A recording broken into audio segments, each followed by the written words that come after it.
Okay, so you can follow along this lesson with the handout that I have here, and it's investigating the idea of the product rule, and that's one of the things we're interested in. So before we just look at it, though, I want to give you an idea. So remember yesterday we had something like x squared plus 3x to the power of 4. That was our function. And we knew there was a sum rule that said all you had to do was differentiate this and get 2x, and differentiate this and get 12x cubed, and you just could add them together. Today, we're wondering if you had x squared times 3x to the power of 4. Can you simply take the derivative of this, which is 2x, take the derivative of this, 12x cubed, and just multiply them? The rule is pretty simple for adding. You could just add them together. We want to investigate today whether you can do the same rule for multiplying. And that's what this is all about. So it's called the product rule. So our example looks a little different. Instead of, x cubed and so forth, we've got two functions, x minus 6, and the second one, x squared plus 2. So what's the derivative of the product of these two? So the first thing we're going to do is check for the correct answer, because I know this is true. I know from yesterday, one of the piece of advice I gave you was, let's expand it or simplify first, then take the derivative. So you see over here, we have the two functions together.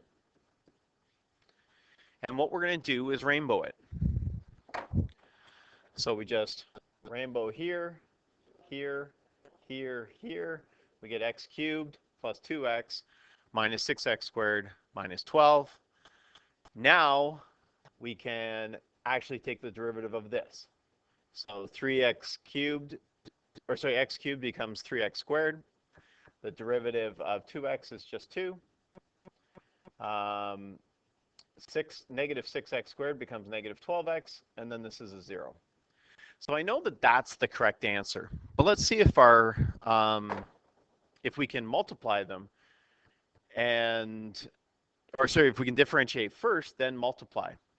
So what if we differentiated it first? It'd be nice if the product rule of derivatives equaled the derivative of the products, just like it does with the sums. So here they are. So now I'm going to differentiate p first. So differentiating it right here, that's just 1, right? Because the derivative of x is 1, the derivative of 6 is 0. Differentiate this, and it's just 2x plus 0. We don't need that. So if we differentiated them first, then took their product, we'd get the answer as 2x. That's wrong. We know that this is the correct answer. So what that means, because we have different answers, we know that the product of the derivatives is not that simple. So we need some sort of rule. Now, is the thing we're going to do simplify everything first, like we did up at the top? Are we going to have to rainbow everything first and then differentiate? Because if that's the case, then we're going to have fun doing this. Because simplifying and expanding first, then differentiate isn't always a logical option. If we had to actually do this question, for example, x minus 6 all to the power of 5, and times x squared plus 12 to the power of 11, we'd have to rainbow that 5 times for the first time and 11 times for the second, get two huge long polynomials, and then rainbow those together to get a big long answer. So we need a more efficient method.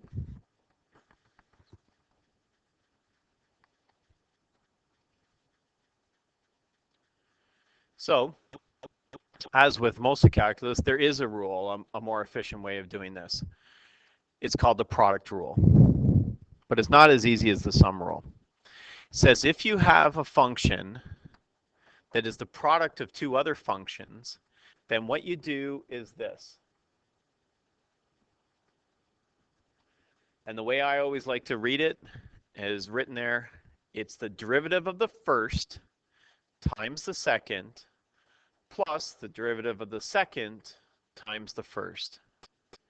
So you see there's the derivative of the first one times the second, just normal, plus the derivative of the second times the first. So how does this product rule apply for our example? Well, remember our example was x minus 6 times x squared plus 2. So we took the derivative of the first, which is just plain old 1, times the second, plus the derivative of the second, which is just 2x, times the first. And you see that above on your notes. Now we simplify what we've got here. Rainbow the 1, and we get just x squared plus 2. Rainbow the 2x, and we get 2x squared minus 12x. Collect our like terms, and we get 3x squared minus 12x plus 2, which is the same as the answer we have up here.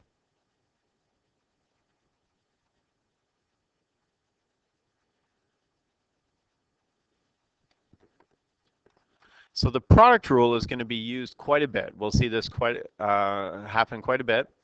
And we have to get used to practicing this order. Take the derivative of the first times the second plus the derivative of the second times the first.